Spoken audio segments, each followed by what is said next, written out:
The initial purpose was team building. And then when we got Dragon Academy and their kids involved, this really just turned out to be a lot of fun.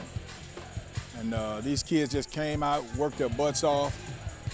And I just can't thank Freeman McKendra and Dragon Academy for coming out and helping the football players paint the stadium, man. This was awesome, man. And you know what? I never thought we would finish this before lunch, and we finished it before lunch. I don't want Lane Field to be an eyesore in East Jackson. This is a 96-year-old stadium, and this is what we got, regardless of 96 years old or not. This is what we got. This is what we're going to play in it, so we got to keep it nice. So we don't want to contribute any negativity to East Jackson.